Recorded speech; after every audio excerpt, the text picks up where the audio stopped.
this outrage is so profoundly affected me, and I'm going to take a little time to share it with you. And it has to do with Mike Johnson.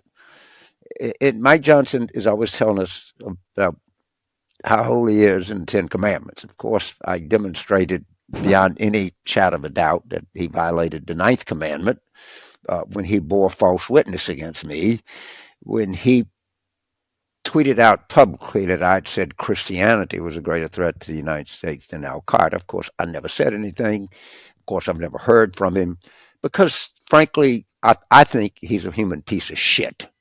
But I thought that. I now know it.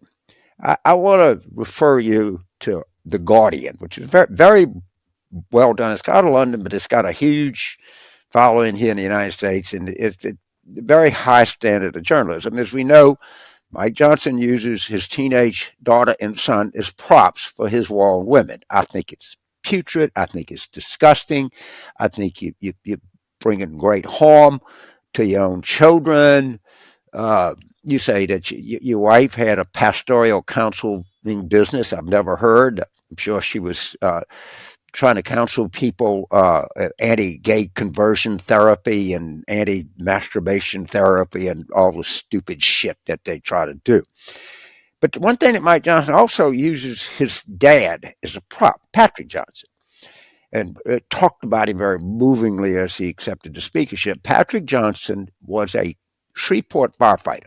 Now, bear with me a second here, because in the lore of labor, in the lore of liberal Louisiana, all 150 of us, it was a legendary labor leader who was, I'm sure people would say, was the most effective Southern labor leader when he was there, a man by the name of Vic Busey. He was well known around the country, and Vic was a Shreveport firefighter. And Pat in there is an ammunition dump. I get so upset about it. I literally can't talk about it, in a place called Minden, Louisiana, which is in the 4th Congressional District. And his dad and his wife, Janice, went to Mike Johnson's office to talk about Camp Minden, a military base where illegal munitions dump, the largest in U.S. history, were located.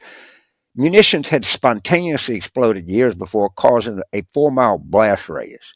The pair drove to Mike Johnson's legal office late in the morning, Gabriel recalled, and Patrick Johnson explained to his son the immediate environmental and health dangers of a toxic dump boat. Firemen know that. They are studied that. They know toxic substances left and right. They're well trained. All right. Not only the residents in the immediate vicinity, but members of the Johnson family living in the region. His father and I went to him and said, Mike, you need to get involved. This is really important. Your family lives at ground zero. Gabriel said, and his family that he uses for his own political gain. Of course, his wife couldn't come to his swearing in as speaker because she had spent so much time on her knees. That's what he said. Okay. And praying. I don't have any doubt that that's what she was doing on her knees, was praying. And he said he wasn't interested. He had other things to do. He never was interested in environmental things. The couple left deeply disappointed. This is his daddy. His daddy honored our father and mother.